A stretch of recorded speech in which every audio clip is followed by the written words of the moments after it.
Bonsoir, mesdames et messieurs de la presse. Donc, la réunion du comité exécutif de ce matin portait à son ordre du jour plusieurs points. Donc, les plus importants, puisque le premier point concernait l'adoption du PV de notre dernière réunion, je dirais réunion pré-CAN, donc qui s'était tenue le 7 janvier 2015. Donc, ce PV a été adopté, il n'y a pas de commentaire à faire par rapport à cela. Le premier point saillant, donc, qui était le deuxième point de l'ordre du jour, concernait le bilan de la CAN 2015 et les perspectives. Donc, vous le savez, il s'agissait justement de revenir sur cette CAN qui n'a pas fini de se terminer en Guinée équatoriale et dans laquelle donc, le Sénégal était convié et qui s'est malheureusement terminée à l'étape des matchs de groupe parce qu'effectivement, nous n'avons pas pu accéder au quart de finale qui était quand même, à notre avis, au sein de la fédération, en tout cas c'était le mot qu'on s'était passé, un objectif minimum, c'est-à-dire nous battre malgré la difficulté de la poule, malgré le fait qu'on revenait après une CAN ratée en 2013, donc essayer de supplanter les deux équipes favorites de cette poule-là et de prendre l'une des places qualificatives. On s'y est essayé. Au début, ça a été avec beaucoup de bonheur parce qu'on a pu quand même gagner notre premier match.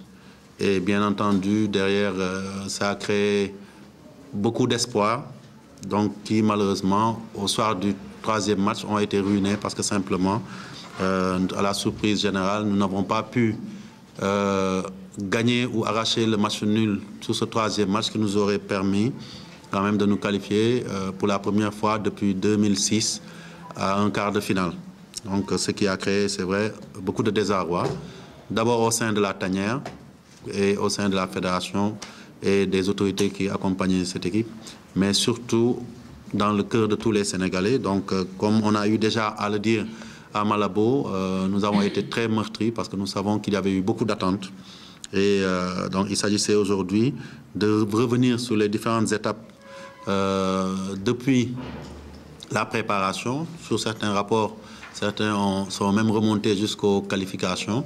Mais pour l'essentiel, nous sommes revenus sur la préparation et différents rapports ont été présentés. D'abord, le rapport administratif du délégué fédéral, M. Youssou Kamara, qui est revenu sur la préparation à El Jadida, donc, pour laquelle l'équipe a séjourné pendant une dizaine de jours dans ce pays qu'est le Maroc pour affiner sa préparation.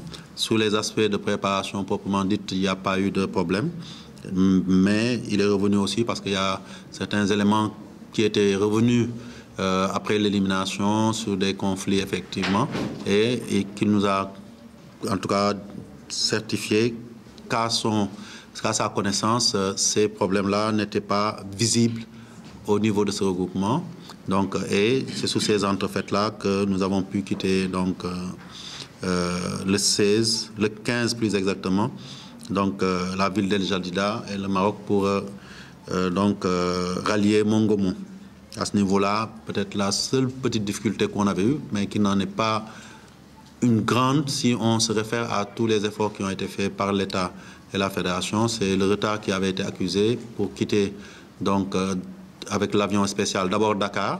Donc c'est un retard qui avait été accusé depuis Dakar et qui s'est répercuté sur le départ de Casablanca. Hormis cela, la préparation a été dans l'ensemble bien déroulée et en termes de mise en œuvre, en tout cas du dispositif de préparation, on ne peut pas dire qu'il y ait quelque chose qu'on pouvait retenir de singulier par rapport au résultat final. Donc, après cela, il a évoqué aussi la participation. Donc, à ce niveau-là, il est revenu dans les détails sur la vie du groupe à Mongomo, puis à Malabo. Et dans la foulée aussi, Amadou Gane, qui est président de la commission d'organisation, a fait son rapport après avoir déposé bien avant 2 rapports sur les missions avancées qui avaient été faites. Je dois rappeler qu'Amadou est allé au moins 2 fois avant la CAN au niveau de la Guinée équatoriale pour préparer le terrain. Et c'est à lui et bien entendu aux représentants du ministère qui l'accompagnaient qu'on a dû cette possibilité d'avoir un site d'hébergement de qualité là où on s'attendait au pire lors de notre séjour à Mongomo. Et je pense que c'est ça qu'il faut saluer. Donc la fédération avec l'État au sein de la cellule mixte ont pu transformer ce qui devait à l'origine être un handicap en un avantage certain puisque le site d'hébergement avait été aménagé de sorte que notre équipe a séjourné là-bas dans de très bonnes conditions. Et d'ailleurs, ce n'est pas étonnant que c'est là-bas qu'on a fait les meilleurs résultats plutôt qu'à Malabo, où dès qu'on est arrivé, on a été pris en charge par la CAF et dispersé un peu partout dans Malabo. Et on n'avait plus cette proximité pour pouvoir gérer au plus près l'équipe, d'autant plus que l'hôtel où on était aussi était un grand hôtel, où il était difficile de cerner certains aspects. Mais pour l'essentiel, je pense qu'il a insisté sur l'organisation qui a été mise en place, les commissions sur place qui ont été définies avec l'apport des fédéraux et des agents du ministère qui étaient venus en renfort au début de la compétition. Et il a aussi mis un accent particulier sur la contribution énorme des Sénégalais de Guinée équatoriale, donc qui ont, sous la férule du consulat et de l'ambassadrice, abattu un travail énorme, d'abord en amont, depuis le tirage au sort, pendant la préparation de l'entrée en compétition et de la prise en charge de l'espace que constituait la ville de Mongomo, sur le plan logistique et transport. Vraiment, ils se sont démultipliés pour nous rendre ce séjour le meilleur possible pour notre équipe et pour l'ensemble de la délégation sénégalaise. Et bien sûr, on en reviendra sur les conclusions, mais il est important aujourd'hui qu'au premier chef, ça soit ces personnes-là, des personnes remarquables, le consul, son vice-consul Papis Badji, Sarr à Mongomo, Moussa Gueye à Malabo et l'ensemble des Sénégalais de Guinée équatoriale. Ils se sont mobilisés comme un seul homme, comme ils l'avaient fait déjà en 2012. Et ce qui a été aussi à saluer aussi, c'est qu'au sortir de l'élimination, malgré tout, ils ont été à nos côtés jusqu'à ce qu'on reprenne l'avion du départ. Donc vraiment, la fédération tenait à les remercier avant toute autre personne. Je pense que c'est important. Nous avons fait beaucoup de pays, mais la qualité de l'accueil de la communauté sénégalaise à Malabo a été rarement vue ailleurs. Ça je tenais aussi à ce qu'on insiste, puisque c'est la demande du comité sur ce point-là. Donc, Amadou aussi a salué l'apport de la CAF qui était sur le site là-bas avec le coordinateur Souleymane Magasouba qui nous a facilité beaucoup la tâche. Est revenu sur les bons points, en tout cas, de la collaboration parfaite et de l'harmonie qui a existé entre la fédération et le ministère. Donc, on avait aussi eu à travailler dans la solidarité, comme je l'ai dit.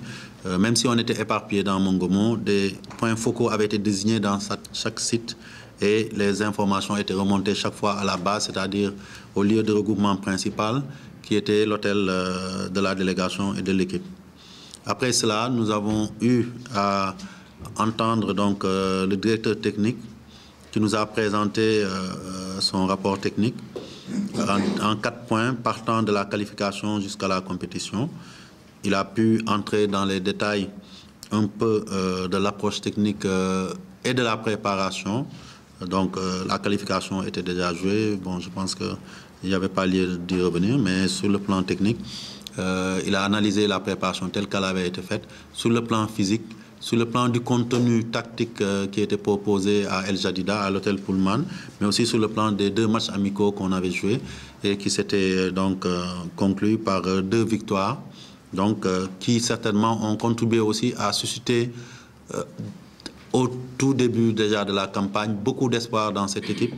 Et malheureusement, les matchs amicaux ne sont pas les matchs de compétition et malheureusement, plus tard, le terrain nous l'a démontré. Donc, mais dans l'ensemble, il est revenu aussi sur certaines questions liées aux équilibres donc, techniques. Je ne vais pas y revenir, mais pour l'essentiel, je pense qu'il a insisté sur le fait que par rapport à la compétition, autant il y a eu une maîtrise dans la préparation et dans les qualifications sur le plan technique, autant il a eu à constater qu'il y avait eu quelques manquements sur le plan technique qui nous ont amenés, notamment à partir... Mais je pense que ça, ce n'est plus un secret. Même les non-avertis sur le plan technique ont pu faire cette analyse qu'à partir du deuxième match, le changement de coaching ne nous a pas réussi et que c'est à partir de là que tout doucement on a commencé à glisser vers l'élimination. Rapports ont fait l'objet de débats et je peux dire que si cette réunion a duré, c'est que l'ensemble des membres de la fédération ont tenu à intervenir sur ces rapports, sur ce qui s'est passé en Guinée équatoriale et sur les raisons de l'échec et aussi sur le bilan à faire à tête reposée et de manière très froide sur cette élimination et cette campagne globalement. Parce qu'il ne s'agissait pas seulement d'analyser l'élimination de manière intrinsèque, il fallait aller au-delà, voir quels sont les points positifs qu'on peut garder et aussi les aspects sur lesquels on aura failli, parce que forcément, comme je le disais en réunion tout à l'heure, quand une équipe perd un match ou prend un but, forcément, quelque part, il y a eu une erreur, quelle que soit sa taille. Mais de la même manière, quand dans une compétition, on y va avec d'autres équipes, il serait un peu simpliste de dire, parce que ça, tout le monde le sait, on y arrive à 16, il n'y a qu'un gagnant, donc si on est éliminé, c'est normal. Donc nous, on n'a pas eu cette perception. On a voulu être très, très exigeants par rapport à nous-mêmes. On considère que si on avait atteint les quarts de finale, on aurait pu considérer que tout s'est bien passé, mais nous pensons qu'effectivement, en n'atteignant pas ces quarts de finale, on ne peut pas se satisfaire de ce résultat.